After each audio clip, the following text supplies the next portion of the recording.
Dan para akhwat saya nasihati ya, awas nih yang belum menikah, jangan dengarkan rayuan-rayuan gombal para lelaki. Aku mencintaimu, jangan dengar saya.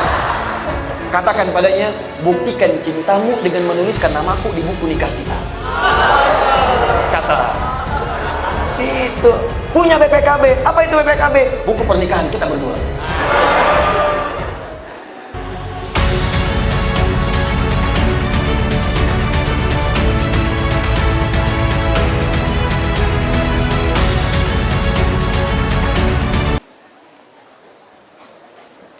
Assalamualaikum. Waalaikumsalam warahmatullahi wabarakatuh. Boleh enggak Ustadz ketika sujud kita membaca doa apa yang kita inginkan, terutama pada saat sujud terakhir? Boleh. Apa dalilnya? An Ibnu Abbas radhiyallahu taala anhuma qala Rasulullah sallallahu alaihi wasallam, perhatikan, innama aqrabul abdi min rabbih wa huwa sajidun fa aktsirud du'a. Keadaan terdekat antara seorang hamba dengan Tuhannya adalah saat sujud, maka perbanyak doa saat sujud. Apalagi dalil Qur'annya? Quran surah ke-48 ayat ke-29. Muhammadur Rasulullah walladzina ma'ahu asyidda'u 'alal kuffar ruhama'u bainahum tarahum ruk'an sujada yabtaghuna fadlan minallahi wa ridwana. Umat Muhammad itu adalah umat Rasulullah yang penyayang dengan sesama, yang keras terhadap penyimpangan. Engkau akan saksikan umat Nabi Muhammad itu senang sholat. Jadi kalau ada mengaku umat Nabi Muhammad tak mau sholat, dipertanyakan dia umat Nabi Muhammad atau bukan. Tarahum ruk'a sujada, engkau lihat dalam ruku dan sujudnya, yabtaghuna fadlan minallahi wa ridwana. Dalam sujudnya dia banyak berdoa kepada Allah, minta keutamaan hidup dan ridha Allah Subhanahu wa taala. Jadi kalau bertanya bolehkah banyak berdoa dalam sujud? Boleh. Pertanyaannya bagaimana caranya? Yang pertama, kalau doa itu pernah diajarkan oleh Nabi dengan lafadznya, maka silahkan baca langsung dengan lafadznya, sah. Selain ayat Al-Quran. Kalau ayat Al-Quran tak boleh dibaca dalam sujud, kecuali potongan ayat yang diniatkan sebagai doa, bukan ayatnya. Misal, Rabbana atina fid dunya hasanah wa fil akhirati hasanah wa qina adzabannar, diniatkan sebagai doa, bukan ayatnya. Karena kalau ayatnya lengkap, wa minhum may yaqulu rabbana atina fid dunya hasanah wa fil akhirati hasanah wa qina adzabannar. Surat apa? Al-Baqarah. Ayat berapa? 201. Di mana letaknya? Paling kanan sebelah bawah. Kalau ayatnya, kita boleh baca ayatnya saja, asalkan ditujukan dengan doa. Rabbana zalamna anfusana wa illam taghfir lana wa tarhamna lanakunanna minal khasirin. Kalau ditujukan doa, boleh dengan niat berdoa, bukan karena ayatnya. Boleh bacakan itu sebagai doa. Kalau ayatnya ada di Quran, di mana? Surah ke-7. Apa? Al-A'raf ayat berapa? 23. Jelas ya? Kalau kita tak ada bimbingan bacaan doanya, lafadznya, atau bahkan, maaf, yang kita mintakan tak pernah disebutkan oleh Nabi. Misal, besok anak mau ujian. Zaman Nabi tak ada ujian di sekolah. Besok misalnya ada acara pelantikan jabatan. Zaman Nabi nggak ada pelantikan jabatan. Kita mau sholat malam tahajud, mau berdoa, apakah boleh berdoa dalam sujud? Minta, ya Allah lancarkan proyek saya besok, lancarkan bisnis saya, ringankan tugas beban jabatan saya, luluskan anak saya, cucu saya dalam ujian. Bolehkah? Boleh. Tapi yang paling sharih tak perlu dilafadzkan, cukup dalam hati saja. Jelas? Apa dalilnya? Bisa kita ambil diantaranya Quran surah ke-7 Al-A'raf ayat 205. Wadhkur rabbaka fi nafsika tadarruan wa khifatan wa dunal jahri minal qaul. Silakan sebut nama Rabbu, minta kepada Allah dalam jiwamu walaupun tak dilafadzkan. Minta dengan khusyuk, minta dengan penuh harap. Jangan kemudian kau terlampau keras memintakannya, cukup dalam hatimu, hadirkan, mintakan. Begitu dihadirkan, ada terjawab. Ya, dan minta dalam hati ini boleh dalam sujud, boleh juga dalam saat berdiri. Saat membaca kalimat iyyaka na'budu wa iyyaka nasta'in, di hati langsung hadirkan, ya Allah sukseskan bisnis saya, ya Allah lancarkan ujian saya. Apa dalilnya? Hadis qudsi dari Anas bin Malik radhiyallahu taala anhu. Qasamtu shalah baini wa baina 'abdi 'ala nisfain. Kata Allah, saya bagi salat kepada dua bagian antara aku dengan hambaku. Wali 'abdi ma sa'ala, kalau hambaku benar salatnya sampai bacaan tertentu, aku akan kabulkan apa yang dia minta. Sampai pada kalimat wa idza qala al-'abdu iyyaka na'budu wa iyyaka nasta'in, Kalau seorang hamba dalam sholatnya berkata, iyyaka na'budu wa iyyaka nasta'in, qala Allah azza wa jalla, langsung dijawab oleh Allah, hadza baini wa baina abdi. Ini perjanjian, komitmen antara aku dengan hambaku. Wali abdi, kalau hambaku benar sholatnya sampai bacaan tadi, iyyaka na'budu wa iyyaka nasta'in, qala Allah azza wa jalla. Lihat jawaban Allah, wali abdi ma sa'ala. Apapun sekarang yang dia minta, aku akan kabulkan. Tapi tak perlu dilafazkan, dalam hati aja minta. Kalau benar, dikabulkan oleh Allah. Jelas di sini? Wallahu taala a'lam bis-shawab. Ustaz, saya seorang mahasiswa. Semester awal dan pengamat menikah muda. Doakan saya agar dimudahkan dan segera bertemu dengan jodoh saya. Masya Allah. Kalau ingin bertemu jodoh, jangan selalu jadi pengamat. Nah, ini pengamat menikah muda tapi tak dapat jodoh. Cara mendapat jodoh itu bukan mengamati tapi berikhtiar untuk mendapatkannya. Ya, kenali, ta'aruf, cari sesuai dengan ukuran Nabi. Tak kenal maka ta'aruf, bukan tak sayang. Tidak semua kenal itu mesti sayang. Bapak kenal dengan istri tetangga kan tidak harus sayang. Tak kenal maka ta'aruf, tak tahu maka berkenalan. Cara ta'aruf yang baik untuk mencari jodoh banyak dari Nabi. Tunkahul mar'atu li arba'in. Kalau ingin cari jodoh perempuan itu lihat pada 4 halnya. Perempuan ke laki-laki juga demikian, lihat 4 halnya. Pertama, li jamaliha, jamaliha. Ingat, bukan jamil, bukan jamilah, jamal. Kalau jamil ganteng, lihat gantengnya. Kalau jamilah cantik, lihat cantiknya. Jamil ganteng, Saiful ganteng, Saiful jamil. Jamilah cantik, Mulan cantik, Mulan jamilah. Tapi kalau jamalah itu adalah penampakan keindahan yang terpampang pada warasnya, pada parasnya. Di bagaimana kalau ditatap menjadi senang? Kata orang cantik itu relatif, jelek itu mutlak. Tapi ada orang yang wajah biasa, tapi kalau ditatap indah, enak, suaranya merdu. Memang parasnya 100%, tapi cerewetnya 1000%. Nah enak juga. Coba Sayyidah Khadijah, istri Nabi, dengan Sayyidah Zainab binti Jahsy, cantik mana di antara itu? Bagus. Kalau tahu saya akan tanya, sudah pernah lihat? Kata orang, cantik paras itu Sayyidah Zainab. Mata kalau melihat tak berkedip, wajah tak berpaling. Tapi yang disebut dalam mimpi Nabi Sayyidah Khadijah. Lihat Al-Bukhari, Kitab Bad'ul Wahyi, nomor hadis yang ke-4 sampai 5, dari kanan sebelah bawah sampai kiri atas.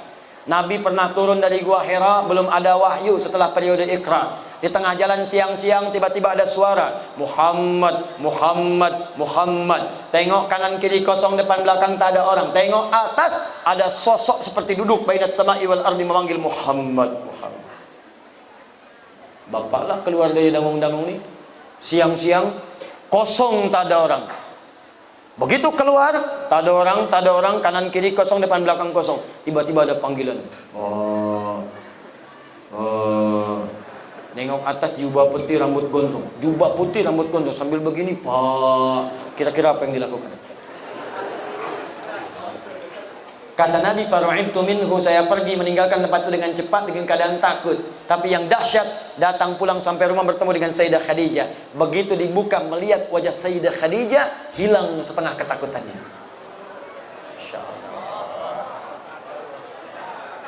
Jika dia ditatap, maka damai hatimu, kata Nabi. Calon istri yang baik ketika dilihat Sayyidah Khadijah, baru lihat wajah istri, masalah hilang. Setengah masalah hilang. Apa kata Nabi? Dathiruni, dathiruni. Di riwayat lain, zammiluni, zammiluni. Selimuti saya, selimuti saya. Saya khawatir. Dibawa, digandeng, masuk ke kamar, diselimuti. Keluar kalimat yang indah. Zaujil karimi, makna. Sayang, engkau itu orang baik. Engkau menyambung silaturahim. Engkau senang memberi. Engkau orang baik dalam kehidupan. Engkau tak punya musuh. Tanamkan dalam jiwamu yang paling dalam. Aku akan bersamamu dalam suka dan duka. Seketika hilang masalahnya. Turun malaikat yang tadi membawa surah Al-Mudaththir, surah ke-74. Ya ayyuhal mudaththir, qum fa'anzir. Itu asbabun nuzulnya tadi. Jadi sekarang bagaimana caranya? Masya Allah, Bu, pulang ke rumah. Pastikan suami lihat ibu, hilang masalah. Pulang dari kantor, pulang dari pasar, ada masalah di pasar. Nyampe rumah, assalamualaikum. Waalaikumsalam. Dengan suara istri, alhamdulillah tenang. Begitu dibuka, tambah masalah. Nah, ini pertama lah. Ya. Kedua, nasabiyah, lihat dari mana dia berasal supaya tidak menimbulkan fitnah. Cari ukurannya. Ketiga, kemudian apa yang terjadi? Kata Nabi, lihat juga lima liha. Ada yang menafsirkan adalah kekayaan hartanya, tapi saya cenderung kepada penafsiran kemampuan dia mengelola harta suaminya. Awas, kadang banyak yang salah tafsir. Oh, kalau yang kaya saya cari aja janda kaya, saya nikahin kaya saya. Tidak. Saya cari aja anak orang kaya, saya nikahin jadi kaya. Tidak. Kata para ulama hadis sebagian, makna di sini adalah kemampuan dia mengelola harta suami. Jangan sampai pendapatan Anda 5 juta, tapi zakat molnya dia 10 juta. Stres Anda. Untuk salonnya saja sudah 7 juta, capek. Yang terakhir, yang keempat, lidiniha, ketaatannya kepada Allah. Ya, fadfar bidzatid dini taribat yadak. Kalau ada yang keempat ini yang paling dahsyat. Karena itu Bu, Pak, maaf ya. Kalau ada seorang pemuda, akhlaknya baik, agamanya bagus, Qur'annya hafal, taat pada Allah, kata Nabi, jangan ditolak tuh karena sulit untuk menemukannya. Jangan dihilangkan peluangnya, cepat. Sekarang sedang marak di Indonesia, Jakarta, Bekasi sekitarannya, mahar untuk menikah sekarang rata-rata hafal berapa juz. Ada seorang pemuda datang melamar kepada anak kiai, anaknya cantik luar biasa, taat salihah. Ternyata bukan dia saja yang datang, 2 orang lain datang, 3 orang datang mau mengajukan lamaran. Begitu datang pertanyaan kiainya bukan yang lain, Quran. Ananda siapa namanya? Saya Anas, Pak. Baca surat Anas. Baca. Bagus. Kalau Ananda siapa? Saya Torik, Pak. Baca surat At-Torik. Bagus. Yang ketiga, belum ditanya, udah pucat wajahnya. Kalau Ananda siapa? Saya Imran, Pak. Tapi dia tak hilang akal. Cuma panggilan sehari-hari, Kulhu, Pak. Ya. Nah, coba carilah yang seperti itu, yang ikhwan juga demikian, coba ta'aruf yang baik. Kalau sudah jangan lama-lama, ya. Lamar dengan baik, doa malamnya istikharah, nampak dia besoknya lamar. Doakan, sentuhlah ia tepat di hatinya, maka ia akan jadi milik untuk selamanya. Bikin status. Udah datang. Dan para akhwat saya nasihati ya, awas nih yang belum menikah, jangan dengarkan rayuan-rayuan gombal para lelaki. Aku mencintaimu. Jangan dipercaya. Katakan padanya, buktikan cintamu dengan menuliskan namaku di buku nikah kita. Catat. Itu. Punya BPKB. Apa itu BPKB? Buku pernikahan kita berdua. Masya Allah. Kenapa nyampe sana ini? Dah, 3 menit lagi saya jawab. Bismillahirrahmanirrahim. Ustadz, bagaimana caranya kita berdoa kepada Allah supaya hati kita tenang? Hati kita terang. Caranya yang berdoa. Minta kepada Allah supaya diterangkan hati. Bagaimana caranya? Yuk kita mulai beberapa bagian dari Al-Quran. Pertama, tingkatkan zikir kepada Allah. Apa itu zikir? Zikir itu amalan yang punya pengaruh kepada hati. Selain tenang, nanti Allah akan turunkan cahaya. Apa dalilnya? Quran surah ke-13 ayat 28. Ala bi dzikrillahi tatmainnul qulub. Apa amalannya? Pertama, salat. Karena itu salat disebut dengan zikir. Apa dalilnya? Quran surah ke-20 ayat ke-14. Innani anallahu la ilaha illa ana fa'budni wa aqimis salata lidzikri. Tunaikan salat sebagai zikir kepadaku. Amalan kedua apa? Rajin baca Al-Quran. Rajin. Datang surau, baca Quran. Pulang kamar, baca Quran. Walaupun tak harus panjang-panjang, konsisten bacakan. Maka Allah akan berikan hidayah dan kemuliaan. Apa dalilnya? Quran surah 15 ayat 9. Inna nahnu nazzalna dzikra wa inna lahu lahafidhun. Kami yang telah turunkan Al-Quran sebagai zikir. Jadi baca Quran itu zikir. Amalan ketiga, mulai menghafal walaupun ayat-ayat pendek. Menghafal Quran itu bagian dari zikir. Apa dalilnya? Quran surah ke-54 ayat ke-17, ayat ke-22, ayat 32, ayat ke-40. Walaqad yassarnal Qur'ana lidzikri fahal min muddakir. Kami telah mudahkan Al-Quran yang bisa digunakan sebagai zikir untuk dihafalkan. Baca, maka akan terbuka segala kemuliaan. Ada lagi yang zikrullah, sebut nama Allah. Ya Allah, Ya Rahman, Ya Rahim, Al-Asmaul Husna. Apa dalilnya? Quran surah kedua Al-Baqarah ayat 152. Fadhkuruni adzkurkum. Zikir kepadaku, aku akan menyebut namamu. Bagaimana cara berzikirnya? Quran surah ke-17 ayat 110. Qulidullah, sebut nama Allah. Ya Allah, Ya Allah, Ya Allah. Awir Rahman atau Ar-Rahman, Ar-Rahman, Ar-Rahman. Ayyamma tad'u falahul asmaul husna, atau sebutkan nama-nama Allah dari al-asmaul husna. Terakhir, sebut dengan kalimat thayyibah. Subhanallah, alhamdulillah, Allahu akbar. Hadis Muslim dalilnya, nomor hadis 571. Apa dalil Qur'annya? Quran surah keempat ayat 103. Fa idza qadaitumus salata, jika Anda selesai menunaikan salat, fadhkurullaha, cepat berzikir kepada Allah. Ada lagi zikir spesial. Kalau ini bisa dilakukan, maka Allah akan menjaga Anda dari perbuatan maksiat dan dibukakan segala hal-hal yang buruk dalam kehidupan untuk dijauhi. Apa zikirnya? Istighfar sebelum subuh. Sebelum tiba subuh, tahajud, tunggu subuh, istighfar. Astaghfirullah, astaghfirullah, astaghfirullah, astaghfirullahalazim alladzi la ilaha illa huwal hayyul qayyum wa natubu ilaih. Apa dalilnya? Quran surah 51 ayat 18, paling kanan pertengahan.